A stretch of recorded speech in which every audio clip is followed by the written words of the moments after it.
Κυρίες και κύριοι, επιστρέψαμε στις εργασίες του τρίτου Star Forum και συνεχίζουμε να εκπέμπουμε πάντα τηλεοπτικά, διαδικτυακά, στο starforum.gr, αλλά και από την ραδιοφωνική συχνότητα του Star FM 97,1. Να ευχαριστήσω και όλους όσους βρίσκεστε εδώ μαζί μας. Στο πάνελ συζήτησης που ακολουθεί και συντονίζει η Ιωάννα Καραγιάννη, θα ενημερωθούμε για το παρελθόν, το παρόν, αλλά και το μέλλον των Ελλήνων της πόλης, της Ήμβρου και της Τενέδου. Το φλέγον ζήτημα είναι να διατηρηθούν αλλά και να αυξηθούν οι Έλληνες που διαβιούν στην πόλη σήμερα, που είναι περίπου 2.000, αλλά και στην Ήμβρο και στην Τένεδο, που είναι περισσότεροι από 600. Ιδιαίτερο ενδιαφέρον παρουσιάζει ο τρόπος ζωής τους και η συμβίωσή τους με τους Τούρκους. Ιωάννα, ο λόγος σε σένα και στους καλεσμένους σου.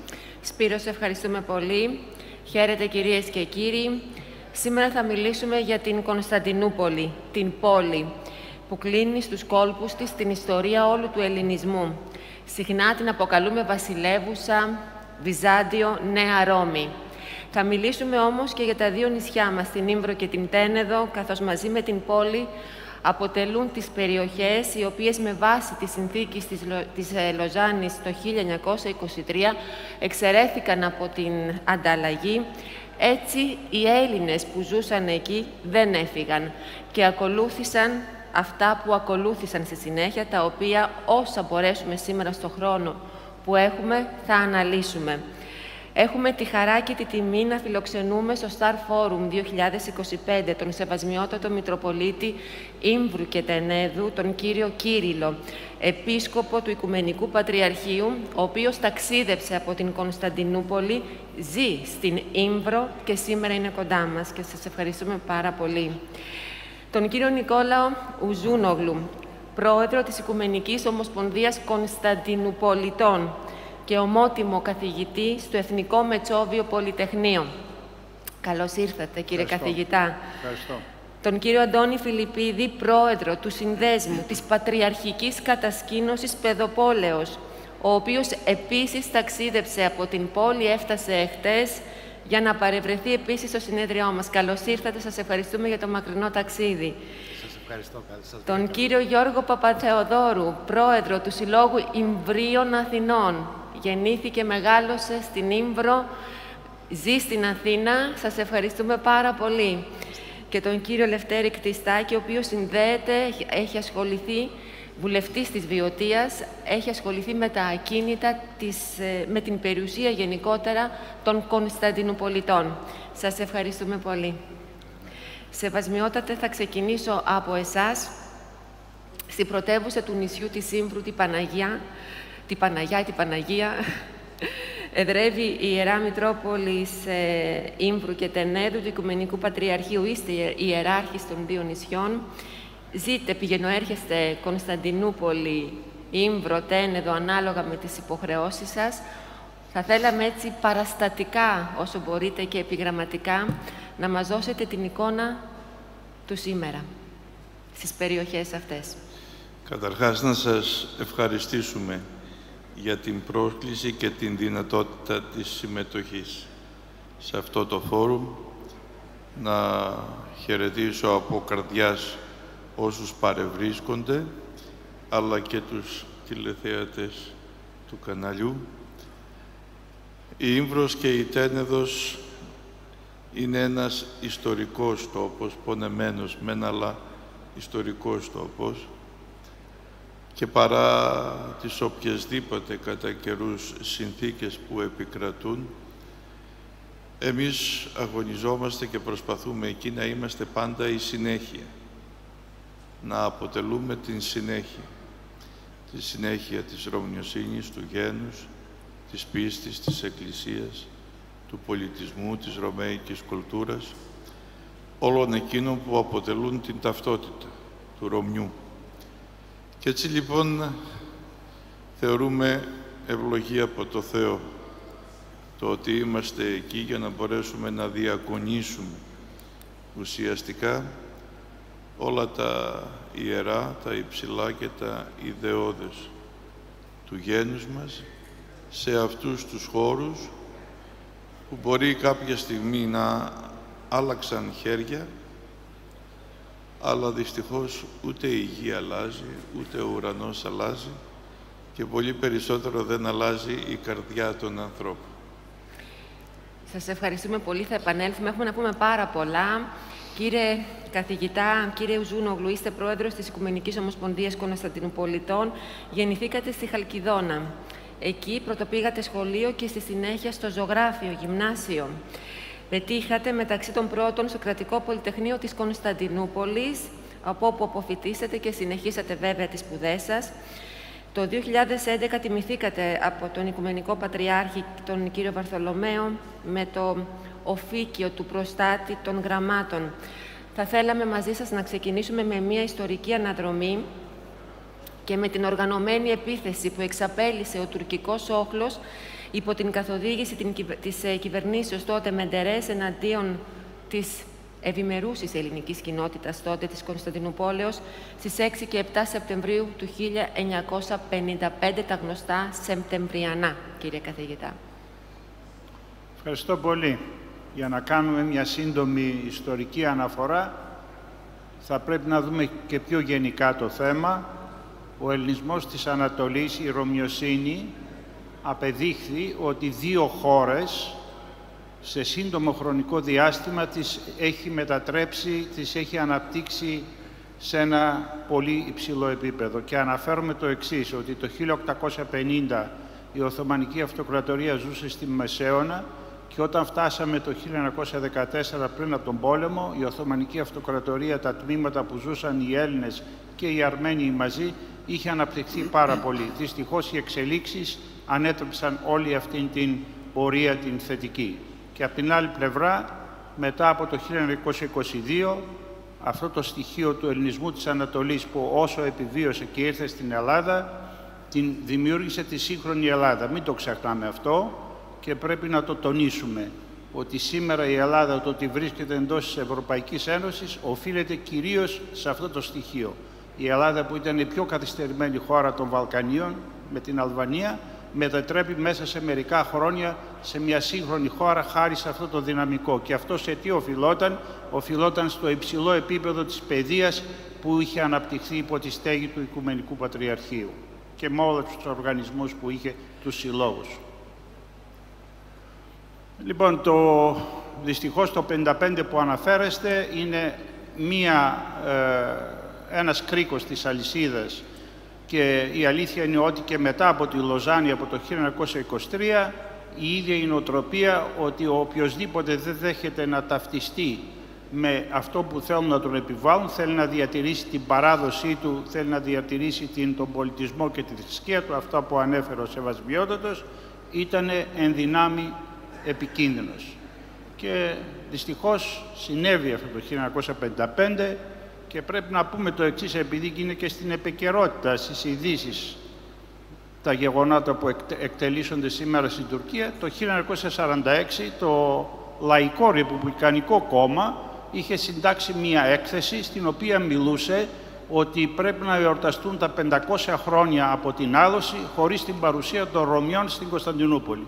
Αυτό έγινε η προσπάθεια να υλοποιηθεί μετά από 2 χρόνια. Το 1955 δεν επέτυχε.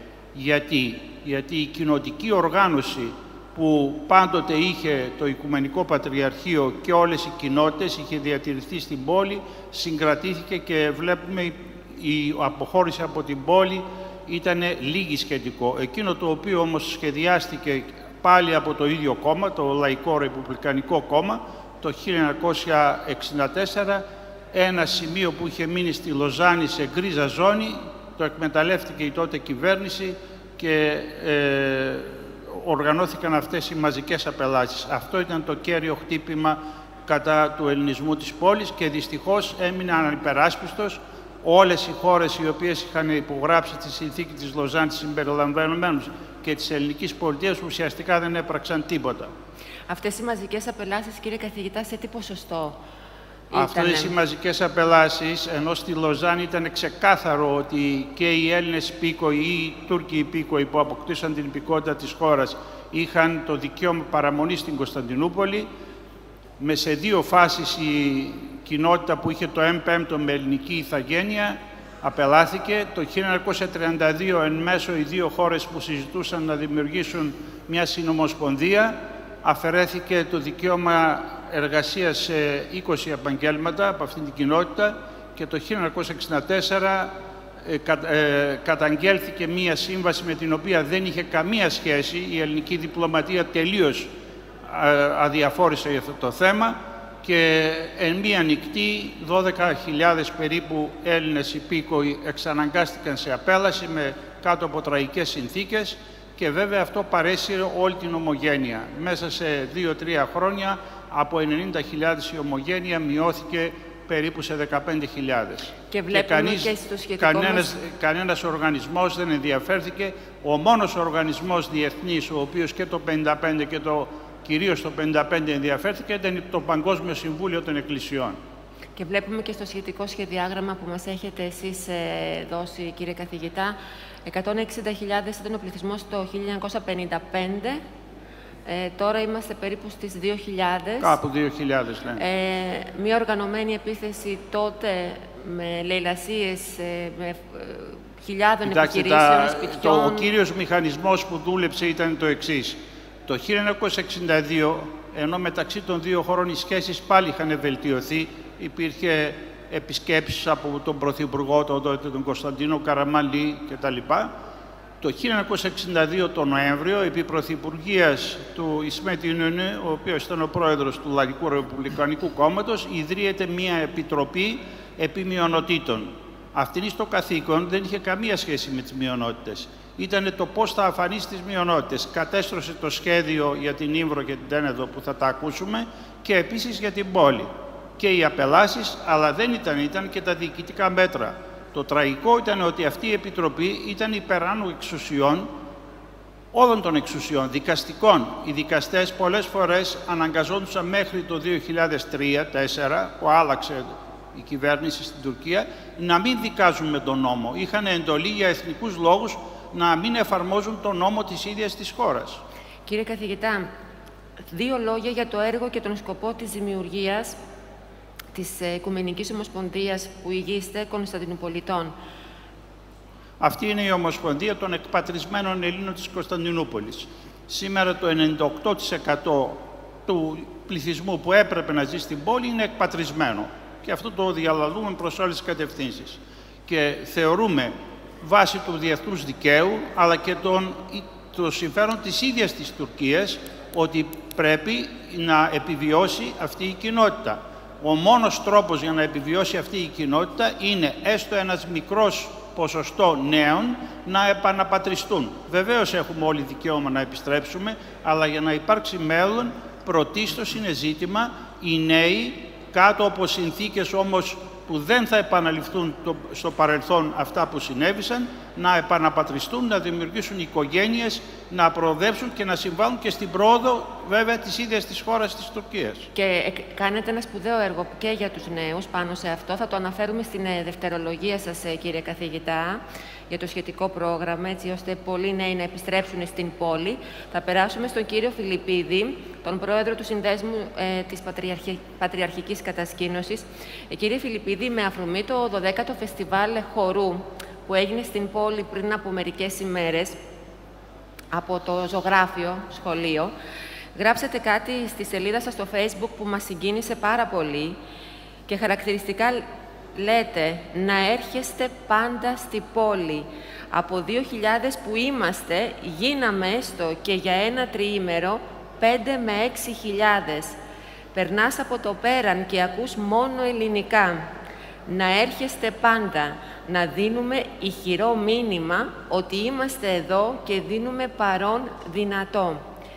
Κύριε Φιλιππίδη, τι να πούμε για αυτά τα λόγια, τα οποία αντικατοπτρίζουν πραγματικά το συναίσθημα και την πεποίθηση του απανταχού ελληνισμού.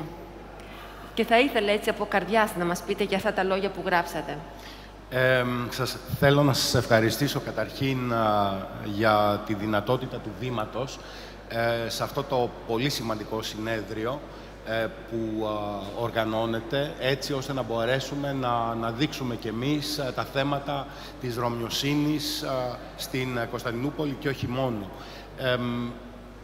Αυτά τα λόγια που έγραψα στο Facebook δίνουν μία εικόνα την οποία έζησε ο κύριος καθηγητής στα νεανικά του χρόνια, αλλά και ο κύριος πρόεδρος του Συλλόγου των Ιμβρεωτών στα νεανικά του χρόνια, περνώντας στο Ταξίμι, στην πλατεία Ταξιμιού, στο Πέραν, να ακούς ελληνικά. Είμαστε λίγοι, όπως λέει ο Παναγιώτατος Πατριάρχης μας, αλλά αμέτρητοι. Μαζί με εσάς, όλους τους επισκέπτες της Ελλάδας, που πραγματικά σας παρακαλώ εκ βάθητον της καρδιάς μου, σε κάθε δυνατότητα που έχετε να επισκέφτεστε την πόλη των πόλεων, γινόμαστε ακόμη πιο πολύ και έτσι δυναμώνει το ελληνικό στοιχείο, το οποίο επί χιλιατηρίδες είναι παρόν και θα είναι παρόν στο μέλλον. Ως πατριαρχική κατασκήνωση νέων στην Κωνσταντινούπολη βλέπουμε και τις σχετικές εικόνες πίσω μας από την κατασκήνωση για να καταλαβαίνουν και οι τηλεθεατές μας και ο κόσμος που παρευρίσκεται εδώ. Τον σκοπό, λοιπόν, της Παιδοπόλεως, να μας πείτε, κύριε Φιλιππίδη. Προσπαθούμε κι εμείς, όπως ακριβώς είπε και ο Σεβασμιότατος Μητροπολίτης Ήμβρου και Τενέδου, να διατηρήσουμε τη συνέχεια του ελληνισμού στην πόλη. Ξέρετε, τα παιδιά δένονται με τη γενέτειρά τους όταν εξελίσσουν αναμνήσεις. Οι αναμνήσεις είναι αυτές οι οποίες δένουν κάθε άνθρωπο στον τόπο γέννησή τους. Αν δεν μπορέσουμε να δίνουμε στα παιδιά μας τρόπο να ζήσουν παιδικές και να φτιάξουν παιδικές αναμνήσεις, θα χαθούν, δεν θα θυμούνται πλέον τη γενέτειρά τους. Μαζί και σε συνεργασία πολύ στενή με την ΙΟΜΚΟ, δέχοντας εθελοντές από Ελλάδα και από άλλα μέρη του κόσμου, Έλληνες, Ρωμιούς, προσπαθούμε να κάνουμε ό,τι μπορούμε, να προσφέρουμε ένα καλοκαιρινό πρόγραμμα γεμάτο αναμνήσεις στα δικά μας τα παιδιά, παιδιά ορθόδοξα του εξωτερικού, όπως π.χ.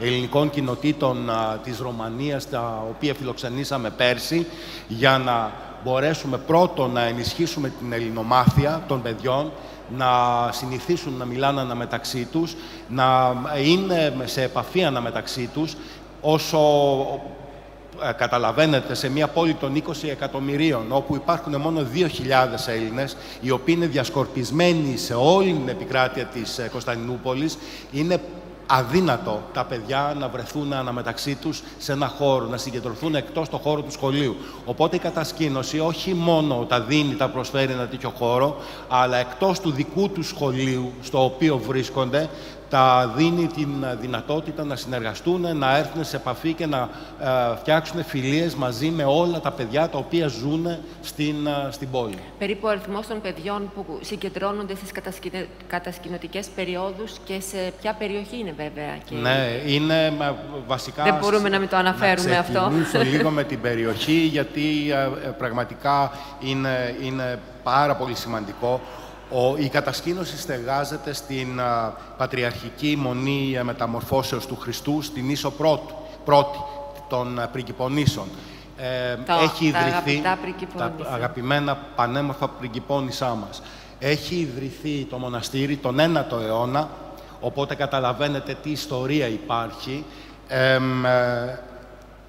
Επί του Πατριάρχη ή επί του Οικονομάχου Λέων του 5ου του Αρμενίου, ο οποίος βρίσκεται και ενταφιασμένος στον χώρο της Μονής.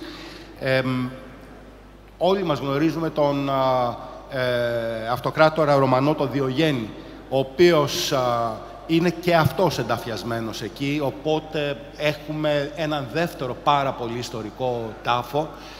Μιλάμε τώρα για μια ιστορία 1000 και πάνω ετών, στον οποίο στεγάζεται η Παιδόπολη. Το 1937 έχει ιδρυθεί ως κατασκήνωση στο χώρο, όχι στο χώρο αυτό, αλλά η κατασκήνωση ως κατασκήνωση έχει ιδρυθεί το 1937. Το 1952 μεταφέρθηκε στον χώρο της Ιεράς Μονής και έκτοτε είναι ενεργή και προσφέρει διακοπές σε όλες τις γενιές των Κωνσταντινουπολιτών. Και τον αριθμό των παιδιών μας ενδιαφέρει να ακούσουμε. Ορίστε. Τον αριθμό των παιδιών είναι πολύ σημαντικό. Ναι, η χωρητικότητα της Μονής, δυστυχώς, εκεί που θα μπορούσε να είναι πολύ πιο μεγάλη, επαρκείται μόνο στα 60 παιδιά. Έχουμε χώρο για 60 παιδιά, 60 κοπέλες, 60 αγόρια, τα οποία είναι διαχωρισμένα σε διαφορετικές πτέρυγες του μοναστηριού.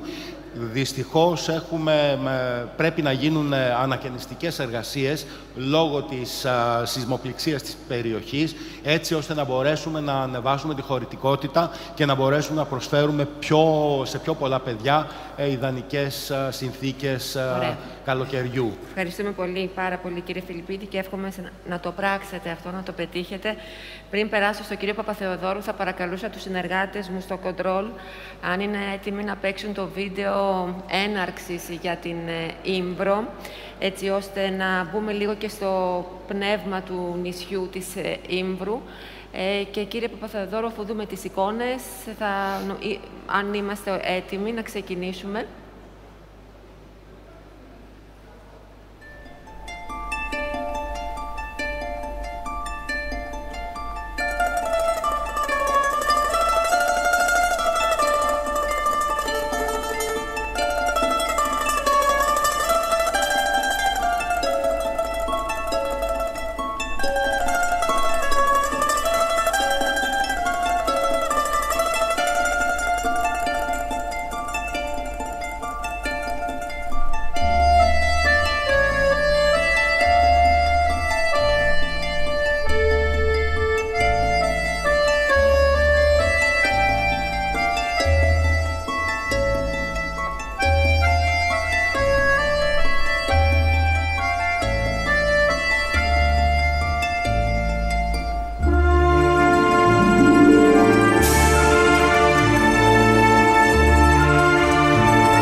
Ο λόγος σε εσάς. Ας ευχαριστήσουμε και εμείς, ο Σύλλογος Ιμβρίου και ο Σύμβρη, που μας δίνετε τη δυνατότητα. Εγώ θα σας κάνω μία σύντομη ιστορική αναδρομή, το τι συνέβη στην Ήμβρο και πού έχουμε φτάσει σήμερα. Η Ήμβρος, λοιπόν, ανήκει στις Θρακικές Ποράδες, βρίσκεται στο βορειοανατολικό Αιγαίο και έχει έκταση 279 τετραγωνικά χιλιόμετρα, όπως είναι και η Κos, αντίστοιχα. Αυτό που καθόρισε τη μοίρα της είναι η στρατηγική της θέση, που είναι βορειοδυτικά από τα στενά των Δαρδανελίων, μεταξύ Σαμοθράκης και Λίμνου. Αρχικά, κάτοικοι της Ήμβρου κατά τον Ηρόδοτο ήταν οι Πελασγοί. Το όνομα Ήμβρος λέγεται ότι το πήρε από την τοπική καρική θεότητα Ήμβραμος.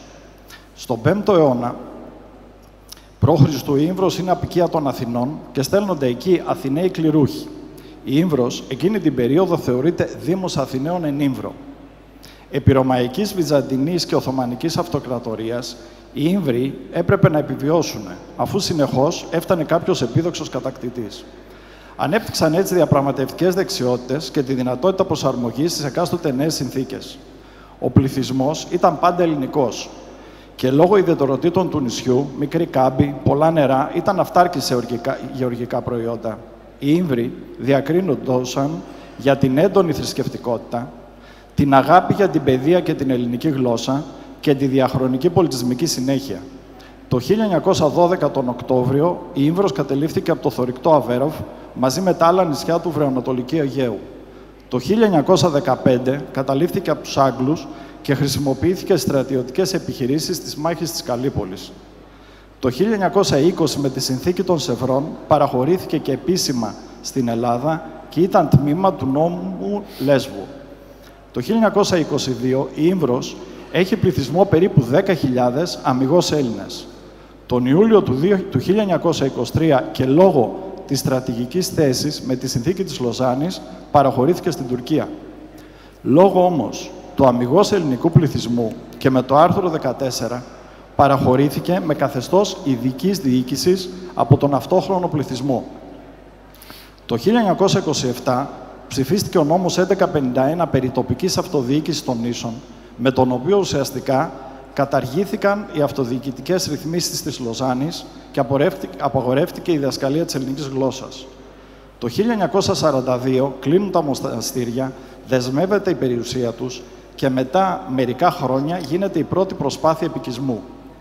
Τη δεκαετία του 50 υπάρχει μια αναλαμπή και χαρακτηρίζεται η χρυσή δεκαετία της Ήμβρου, αφού υπάρχει ανεκτικότητα από τις αρχές, επιτρέπεται η διδασκαλία της ελληνικής γλώσσας, ανοίγουν παντού ελληνικά δημοτικά σχολεία, ενώ στην πρωτεύουσα, την Παναγιά, ανοίγει γυμνάσιο, η κεντρική σχολή Ήμβρου, όπου φοιτούν εκατοντάδες Ιμβριωτόπουλα και πολλοί από αυτούς σπουδάζουν και σήμερα είναι επιφανείς προσωπικότητες, όπως ο Οικουμενικός Πατριάρχης Κύριος Βαρθολομαίος, λαμπροί επιστήμονες και επιχειρηματίες. Δυστυχώς, το 1964 ξεκινάει το πρόγραμμα διάλυσης, με βάση το οποίο κλείνουν τα ελληνικά σχολεία, απολωτριώνεται σχεδόν το σύνολο της έφορης καλλιεργήσιμης γης, πάνω από το 90%, ανοίγουν αγροτικές φυλακές στο μεγαλύτερο χωριό της Ήμβρου και δημιουργείται κλίμα τρομοκρατίας με βιοπραγίες, ενώ επιβάλλεται καθεστώς στρατιωτικής ζώνης, που σημαίνει περιορισμό στις μετακινήσεις και απαγόρευση εισόδου σε αυτούς που δεν έχουν την τουρκική υπηκότητα, παρά με όνομη οδική άδεια, ενώ ανοίγει και στρατόπεδο δίπλα στο χωριό Γλυκή. Στην Ήμβρο επικρατεί κατάσταση πανικού και όλοι θέλουν να φύγουν. Το 1966 όλες οι κοινότητες αποφασίζουν ότι θα πρέπει να εγκαταλείψουν το νησί και να αναζητήσουν ένα ασφαλή τόπο για ομαδική εγκατάσταση. Συγκροτείται Πανημβριακή Επιτροπή με προύχοντες της Ήμβρους και επιφανείς Ήμβριους του εξωτερικού, προεξέχοντος του Αρχιεπισκόπου Βορείου και Νοτιού Αμερικής κ. Ιακώβου. Ο Αρχιεπίσκοπος αλληλογραφούσε με τον δάσκαλο Λάζαρο Λαζαρίδη, στον οποίο έγραφαν «Σας συγκετεύουμε, βοηθήστε μας, πάρτε μας από εδώ». Ο Αρχιεπίσκοπος τους παρότρινε να μείνετε στην Ήμβρο, δεν πρέπει να την εγκαταλείψετε την Ήμβρο. Και ο Λάζαρος, η διαχρονική φωνή της πληγωμένης Ήμβρου, το απαντάει σε ένα γράμμα. «Νησιώτες χωρίς θάλασσα, γεωργοί χωρίς χωράφια, κτηνοτρόφοι χωρίς πιθαμή γης για βοσκοτόπια, Έλληνες χωρίς ελληνικά και χριστιανοί περιορισμένοι στους 4 τοίχους των ενοριακών μας εκκλησιών, γιατί δεν μπορούμε να βγούμε από τα χωριά μας. Πώς να ζήσουμε?» Και κάπως έτσι άρχισε η αναγκαστική φυγή και ο ξεριζωμός. Το 1973 το όνομα του νησιού μετονομάζεται σε Γεωξέαντα, ουράνιο νησί. Η Ήμβρος αδειάζει και από ένα πληθυσμό σχεδόν 6.000 γηγενών κατοίκων το 1964 πλέον έχει 2.000 κατοίκους. Το 1974 μετά το Κυπριακό υπάρχει νέο κύμα τρομοκρατίας και φόβου και δημιουργείται ένα νέο κύμα φυγής. Ο πληθυσμός πλέον έχει πέσει κάτω από 1.000 κατοίκους. Ενώ λόγω στρατιωτικής ζώνης ελάχιστοι έρχονται τα καλοκαίρια και πλέον σβήνει σιγά-σιγά. Στην Ήμβρο έχουν πλέον μείνει 300 ηλικιωμένοι να φυλάνε θερμοπύλες. Το 1988 οι γηγενείς Ήμβροι είναι λιγότεροι από το 5% του πληθυσμού. Αλλά μετά τον Νταβός και τη βελτίωση των ελληνοτουρκικών σχέσεων, πλέον πάβει το καθεστώς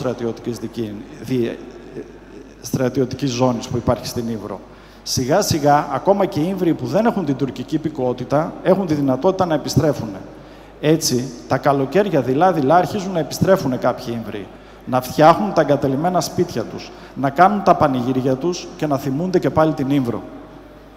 Το 1991 εξελέγεται Οικουμενικός Πατριάρχης ο κύριος Βαρθολομαίος, ο Ιμβριολάτρης, ο οποίος έχοντας μεγάλη αγάπη για την Ήμβρο, πρωτοστατεί κάθε χρόνο να επιστρέφουν όλο και περισσότεροι Ήμβροι.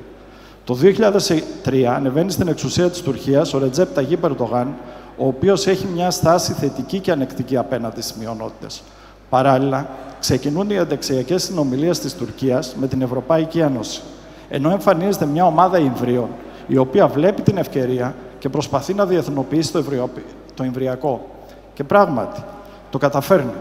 Το 2008 βγαίνει το ψήφισμα του Συμβουλίου της Ευρώπης, το 1625, το οποίο ορίζει τον οδικό χάρτη για το μέλλον της Ήμβρου και της Τενέδου, με πρώτο σημείο το άνοιγμα των ελληνικών σχολείων.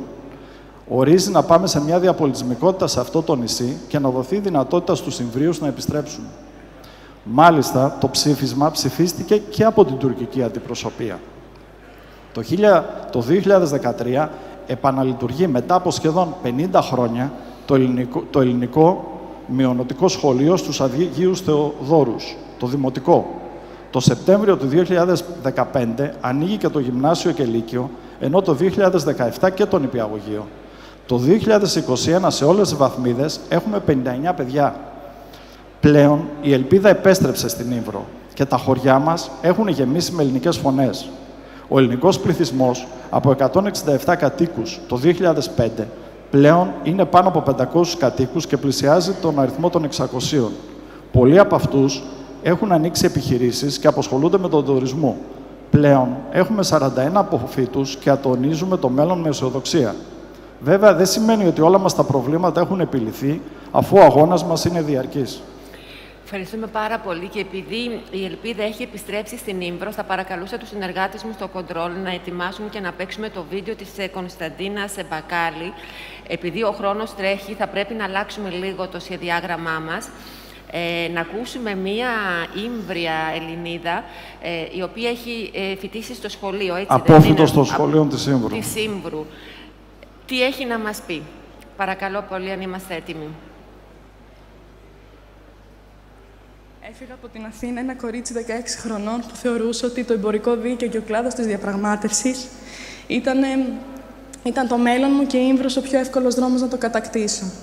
Σήμερα, 3 χρόνια μετά, μπορώ και μιλάω για ανθρώπινα δικαιώματα. Έχω αποκτήσει άποψη για τις ελληνοτουρκικές σχέσεις και με έχουν απασχολήσει ζητήματα που απασχολούν τη διεθνή κοινότητα. Και όλο αυτό το χρωστάω στην Ήμβρο. Λέμε ότι οι άνθρωποι πεθαίνουν μόνο όταν τους ξεχάσουμε. Σε μια συζήτηση με τον κύριο Χριστοφορίδη, σε ένα διοικητικό του συλλόγου μας, είχαμε πει ότι άμα το δούμε αναλογικά, το δικό μας το νησί δεν θα πεθάνει ποτέ. Και εμείς εδώ σήμερα αποτελούμε τη μεγαλύτερη απόδειξη αυτού.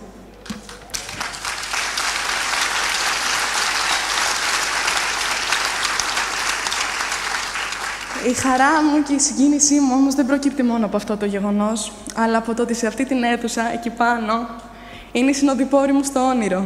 Οι φίλοι μου που πολύ γρήγορα γίναν αδέρφια και που κάνουμε όνειρα βάζοντας ένα στόχο. Όλα αυτά για τα οποία συζητάμε κάθε βράδυ στο νησί μας και αυτά για τα οποία στοχεύουμε γρήγορα να γίνουν αναμνήσεις. Που θα συζητάμε στα ίδια μέρη, κάτω από τον ουρανό μας και τα αστέρια μας, κάθε καλοκαίρι και κάθε φορά που χάνουμε τους εαυτούς μας. Αυτό κάνει το σχολείο. Γίναμε συνέχεια του έργου. Γυρίσαμε πίσω, αναστηθήκαμε και το τότε όνειρο αποτελεί πλέον κατόρθωμα. Τώρα ονειρευόμαστε για νέα πράγματα. Και στοχεύουμε για τα περισσότερα, για τα πολλά.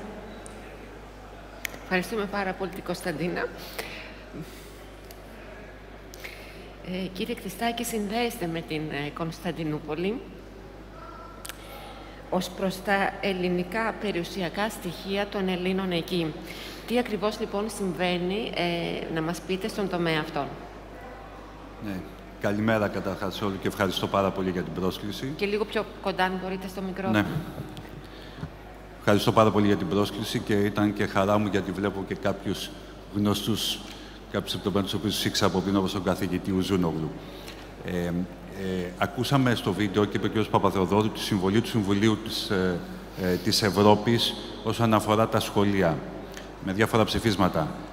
Το Συμβούλιο της Ευρώπης όμως, μέσω του Ευρωπαϊκού Δικαστηρίου των Δικαιωμάτων του Ανθρώπου, το οποίο αποτελεί όργανό του, έχει συμβάλει καθοριστικά και στο θέμα των περιουσιών, είτε των ιδιωτών είτε των βακουφίων.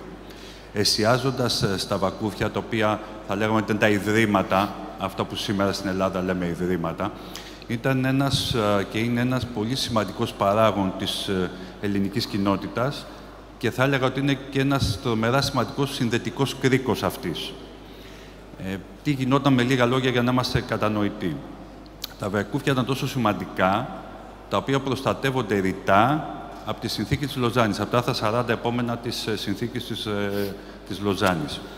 Με ένα νόμο του 1935 και ακολούθως και μια δήλωση που έπρεπε να γίνουν από τα βακούφια το 1936, περιόρισε, θα λέγαμε, η Τουρκία την περιουσία των βακουφίων. Δηλαδή, όσα ακίνητα αποκτούνταν εκ των υστέρων, δεν αναγνώριζε τα ιδρύματα αυτά ως κυρίους, ως ιδιοκτήτες. Αυτό με διάφορους νόμους και με διάφορες αποφάσεις του Ανωτάτου Δικαστηρίου της Τουρκίας. Μετά το 2003, που ο πρόεδρος Ερντογάν ξεκίνησε και μια φιλοευρωπαϊκή στροφή, την οποία δεν ολοκλήρωσε, αλλά την ξεκίνησε τότε, προσπάθησε λίγο αυτό να το αμβλύνουν τις γωνίες. Όμως, εν τέλει, αυτό που έδωσε λύση ήταν το Ευρωπαϊκό Δικαστήριο των Δικαιωμάτων του Ανθρώπου στο Στρασβούργο, το οποίο με κάποιες αποφάσεις του 2008, 2009 και 2010, αντίστοιχα για την Τένεδο, το βακούφι της Κιμήσεως Θεοτόκου της Τενέδου, το φανοτροφείο της Πριγκίπου του Πατριαρχείου και ακολούθως των ταξιαρχών, της Μονής των Ταξιαρχών, έδωσε τη λύση και άνοιξε το δρόμο ώστε να αναγνωριστούν τα βακούφια ως ιδιοκτήτες σημαντικών, κυρίως από άποψη θρησκευτικής ή αρχιτεκτονικής αξίας ακινήτων. Το κρίσιμο όμως ήταν ότι όχι μόνο αναγνωρίστηκαν ως ιδιοκτήτες, αλλά αντίθετα με την τακτική και την πολιτική που είχε ανέκαθεν το Στρασβούργο, το δικαστήριο στο Στρασβούργο, διέταξε την επιστροφή των ακινήτων. Δεν έδωσε δηλαδή μόνο αποζημίωση ως συνήθως, γιατί το Στρασβούργο... Επεστράφησαν, γιατί οι Τούρκοι μας έχουν συνηθίσει να μένουν μόνο στο... Ορίστε. Επεστράφησαν. Επεστράφησαν ακριβώς. Διέταξε την επιστροφή με κάποιες δυσκολίες, αλλά οι περισσότερες αποφάσεις έχουν εκτελεστεί. Και εξίσου σημαντική είναι η τελευταία απόφαση που ανέφερα των ταξιαρχών, γιατί στην περίπτωση αυτή επρόκειτο για ένα οικόπεδο μεγάλης εμπορικής αξίας, δεν επρόκειτο δηλαδή για ένα μοναστήρι, για μια εκκλησία ή για κάποιο κημητήριο, όπως ήταν σε άλλες περιπτώσεις, που είχε μια θρησκευτική, αρχιτεκτονική ή τέλος πάντων εθνική αξία. Αυτός ο δρόμος, αυτές οι αποφάσεις δείξανε και βοηθήσανε και θα βοηθήσουν ακόμα περισσότερο, γιατί προφανώς δεν έχει ολοκληρωθεί και δεν είναι για όλα τα βακούφια, πάρα πολύ την ομογένεια, γιατί επαναλαμβάνω, τα βακούφια παίζαν πολύ σημαντικό ρόλο, όχι μόνο οικονομικό, ευρύτερα στην ελληνική ομογένεια. Θα ζητήσω από τους συνεργάτες μου στο control αν μπορούμε να έχουμε 5 λεπτά παραπάνω στο χρόνο μας, γιατί έρχονται από μακριά οι άνθρωποι και είναι και 5 και είναι ένα εξάντλητο θέμα, αν μπορώ να έχω. Σεβασμιότατε, πόσα χρόνια είστε Μητροπολίτης Ήμβρου και Τενέδου και να μας πείτε για το ιεραρχικό σας έργο εκεί στην περιοχή, έτσι να δευτερολογήσουμε λίγο από όλοι και να κλείσουμε με ένα μήνυμα του οικουμενικού. Εγώ τώρα τον Μάρτιο έκλεισα τα 5 χρόνια ως Μητροπολίτης Ήμβρου και Τενέδου. Προηγουμένως ήμουνα στην Σμύρνη, ο πρώτος κληρικός της Σμύρνης μετά την καταστροφή. Μετά μεταφέρθηκα στο Πατριαρχείο και αργότερα στην Θεολογική Σχολή της Χάλκης και από εκεί εξελέγει Μητροπολίτης πριν ακριβώς 5 χρόνια. Θα ήθελα να πω 2-3 εκφράσεις και 2-3 ονόματα κλειδιά για να μπορέσω να προχωρήσω στη συνέχεια. Έχουμε 2 τραγικά γεγονότα για τα οποία άρχον νομίζω το ευθυνόμαστε εμείς οι Έλληνες. Το ένα ήταν το τραγικό αυτό γεγονός της ανταλλαγής του πληθυσμού, που είναι μοναδικό. Πουθενά δεν υπήρξε τέτοιο πράγμα, ανταλλαγή πληθυσμών. Αν δεν γινόταν η ανταλλαγή των πληθυσμών, σήμερα θα είχαμε, πιστεύω, κάποια εκατομμύρια Ρωμιούς στην Μικρά Ασία. Το ένα είναι αυτό. Το δεύτερο είναι η παραχώρηση των 2 νησιών, που και αυτό πιστεύω ότι θα μπορούσαμε να το αποφύγουμε. Αυτά είναι 2 έτσι τραγικά γεγονότα και συμβάντα. Το άλλο όμως που θέλω να πω είναι το όνομα Βαρθολομαίος, ο Οικουμενικός Πατριάρχης. Είναι ένα δώρο του Θεού, όχι μονάχα για την Ήμβρο και την Τένεδο επειδή κατάγεται από εκεί, αλλά ευρύτερα για τον ελληνισμό της καθημάς Ανατολής. Ο Πατριάρχης Βαρθολομαίος κατάφερε να ενσαρκώσει ελπίδες και προσδοκίες και βρήκε και την δύναμη της προώθησης της ελπίδας και της προσδοκίας. Έγινε μπροστάρης και γι' αυτό σήμερα μπορούμε να μιλάμε για επαναλειτουργίες σχολείων, για ύπαρξη ακόμα μειονότητας, για επιστροφή ανθρώπων. Στα νησιά μας, τα δυο τα νησιά μας, η Ήμβρος και η Τένεδος, ακούσαμε τον πρόεδρό μας που είπε την ιστορική του αναδρομή. Σήμερα έχουμε στην Ήμβρο 7 χωριά ελληνικά και ένα το χωριό της Τενέδου, 8. Έχουμε κανονικά και στα 7 χωριά εκκλησίες, ενορίες, εκκλησιαστικές κοινότητες. Η καμπάνα χτυπάει πρωί βράδυ και γίνονται όλες οι ακολουθίες, διότι υπάρχουν ιερείς σε όλα αυτά τα χωριά. Και ουσιαστικά η Μητρόπολης και η Εκκλησία είναι ο θεσμός εκείνος που συγκρατεί όλη την μειονότητα στα δύο αυτά νησιά. Εκ των πραγμάτων λοιπόν η Μητρόπολης και η Εκκλησία ευρύτερα, με την αμέριστη συμπαράσταση και τη βοήθεια του Οικουμενικού Πατριάρχου μας, στέκεται αρρωγός σε όλες τις προσπάθειες και ενίοτε είναι και μπροστάρης και αναλαμβάνει και πρωτοβουλίες. Σήμερα έχουμε 50 παιδιά στα σχολεία μας σε όλες τις βαθμίδες. Γίνονται κανονικά όλα τα μαθήματα, εκτός από 2-3 τα οποία υποχρεωτικά γίνονται από Τούρκους εκπαιδευτικούς. Η συμβίωση, η συνύπαρξη είναι ειρηνική? Είναι ειρηνική, εξαρτάται βέβαια από τις σχέσεις των δύο κρατών ενίοτε που επηρεάζουν δυστυχώς και την δική μας εκεί συνύπαρξη. Μερικές φορές υπάρχουν και κάποια τοπικά ζυζάνια θα λέγαμε, αλλά αυτά υπάρχουν παντού και είναι αντιμετωπίσιμα. Φοβάστε σεβασμιότατε? Για να είμαστε εκεί σημαίνει ότι δεν φοβόμαστε. Φυλάτε θερμοπύλες? Δεν πρέπει να φοβόμαστε και δεν φοβόμαστε. Νομίζω ότι είμαστε αποφασισμένοι εκεί. Θέλω πολλά να σας ρωτήσω, αλλά δεν μπορώ. Θα με συγχωρέσετε γι' αυτό. Κύριε καθηγητά, ποιο είναι το πρόγραμμα παλινόστησης ελπής? Δεν έχουμε χρόνο, αλλά να πω 2 σχόλια. Η ανταλλαγή επιβλήθηκε στην πλευρά την ελληνική. Ναι. Είχε ήδη εκτελεστεί. Το δεύτερο είναι ότι, να ξέρουμε και ιστορικά, επειδή πρόσφατα εθελοντές της Ομοσπονδίας έχουν μεταφράσει τα πρακτικά της Λοζάνης, η πρόταση να δοθούν τα 2 νησιά ήταν γαλλική. Γαλλική, είπατε. Λίγο πιο κοντά για να ακούμε. Γαλλική, από τη γαλλική αντιπροσωπεία. Η πρόταση για να γίνει ανταλλαγή, ναι. Για να μείνουν λοιπόν, επιτροπική κατοχή, έτσι. Μάλιστα. Για το πρόγραμμα το Ελπής. Ναι. Αυτό έχει μια προσπάθεια της Ομοσπονδίας με πολλούς τρόπους. Προσπαθεί πρώτα απ' όλα να ξυπνήσει στη νέα γενιά την ιδέα της Κωνσταντινούπολης, την ιδέα του ελληνισμού της Ανατολής και έχει διάφορες δράσεις, στις οποίες συμπεριλαμβάνουν υποστήριξη νέων οικογενειών για ένα διάστημα, χωρίς να πάμε σε μια επιδοματική πολιτική, αλλά να υποστηρίξουμε τη δημιουργία οικογενειών στην πόλη. Το δεύτερο είναι υποτροφίες σε παιδιά να σπουδάσουν μεταπτυχιακές σπουδές σε καλά πανεπιστήμια που υπάρχουν, πολλά αγγλόφωνα κυρίως είναι στην Κωνσταντινούπολη, και γενικότερα με ένα πρόγραμμα υποτροφιών κάθε χρόνο που υποστηρίζουμε και μαθητές και φοιτητές και μεταπτυχιακούς φοιτητές να έρθουν κοντά στην ιδέα της πόλης, να μην ξεχάσουν, διότι υπάρχει, ξέρετε, και το τραύμα αυτό πολλές φορές και στους πρόσφυγες παλαιότερα. Η πρώτη γενιά δεν μιλούσε.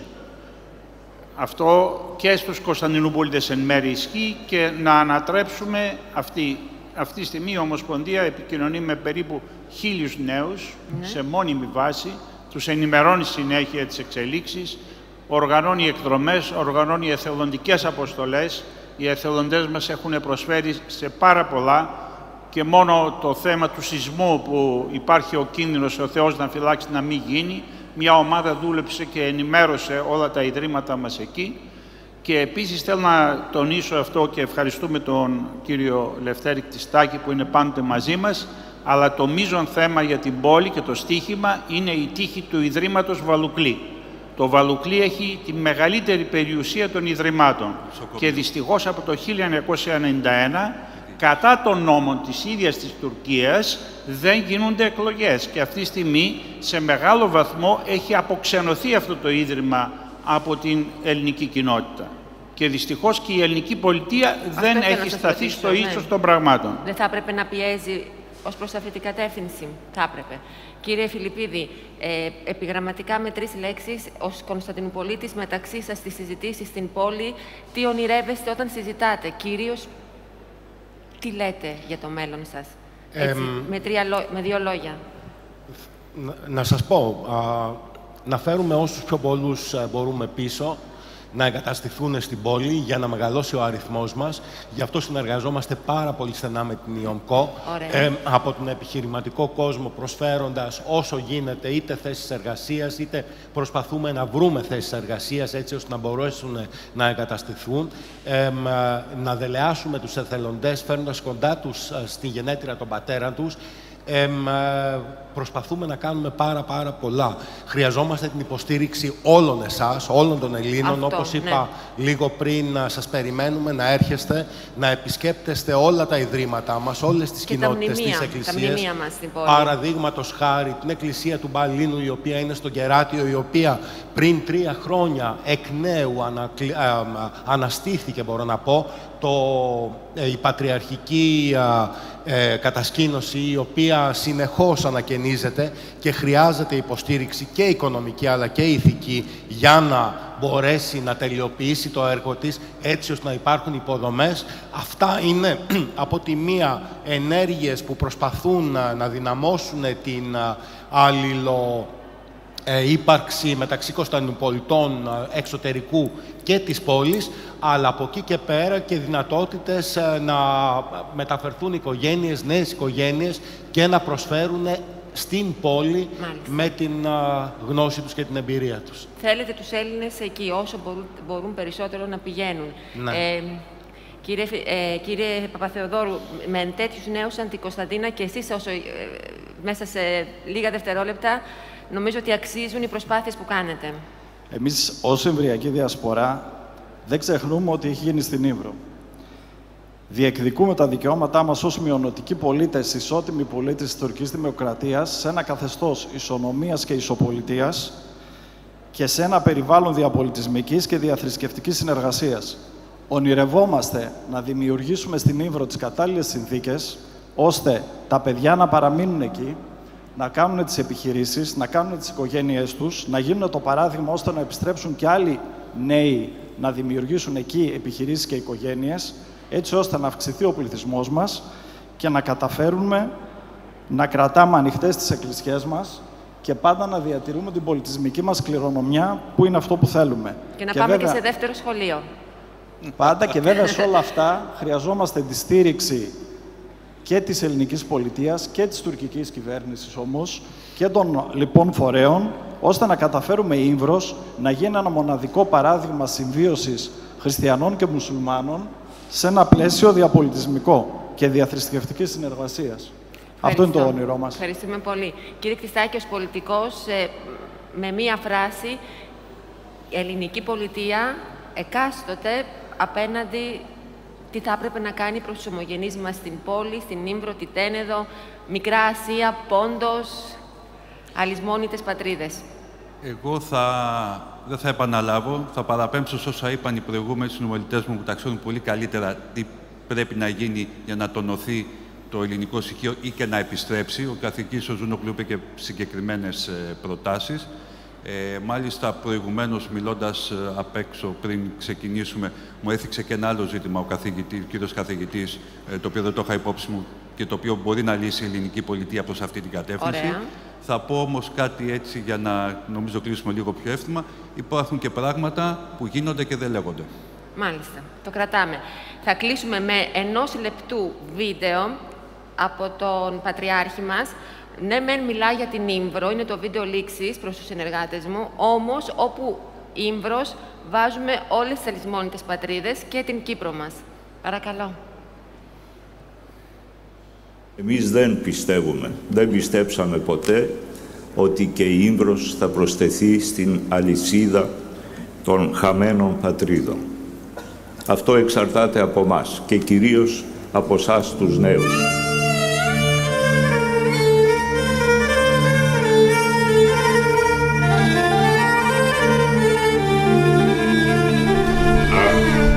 Πατρίδα μου, κάθε φορά που το πέρα, αχ, πατρίδα μου γλυκιά, πόσο σ' αγαπώ βαθιά. Αγαπητά μου ηλιά,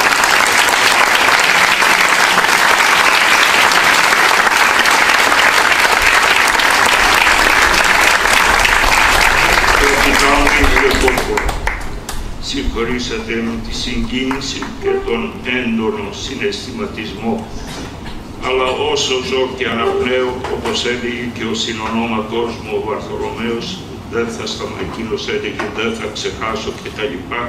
Εγώ δεν θα σταματήσω ποτέ να μιλώ για τα όσα ζήσαμε οι Ήμβροι, για τα παθήματα, τον διωγμό, τις αδικίες, τον ξεριζωμό από τα χώματά μας, την καταδίκη και την αναγκαστική προσφυγιά. Αυτά τα μάτια ώσπου να κλείσουν θα βλέπουν μπροστά τους τα όσα έγιναν και το στόμα αυτό θα μιλά για το άδικο της Ιμβριακής Ρωμιοσύνης και θα ζητεί την επιστροφή όλων των Ιμβρίων και ημών των απογόνων τους στον φυσικό τους τόπο, στη γη των πατέρων τους, εκεί όπου είδαμε το φως, όπου μεγαλώσαμε και προκόψαμε, εκεί όπου παίξαμε και τραγουδήσαμε στην πατρίδα που μας εχάρισε μοναδικά και ανεπανάληπτα βιώματα. Μπορεί να πείτε ο Πατριάρχης είναι ονειροπόλος, αυτά που λέγει είναι ουτοπίες, είναι αυταπάτες, έστω, αλλά και αυτά ομορφαίνουν τη ζωή μας. Για μας η Ήμβρος είναι η γη της Ευαγγελίας.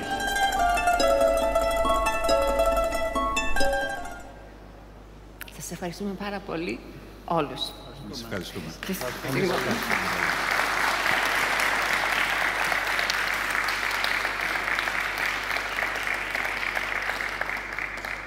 Να ευχαριστήσουμε την Ιωάννα Καραγιάννη και τους εκλεκτούς προσκεκλημένους. Οι τοποθετήσεις σας πραγματικά μας έδωσαν τροφή για σκέψη και σχολιασμό. Και θα καλέσω τώρα στο βήμα τον Σεβασμιότατο Μητροπολίτη Ήμβρου και Τενέδου, τον κύριο Κύριλλο, για να τιμηθεί για την προσφορά του στον ελληνισμό από τον Διευθύνοντα Σύμβουλο του Σταρ Κεντρικής Ελλάδας, Γιώργο Σιμόπουλο. Σεβασμιότατε.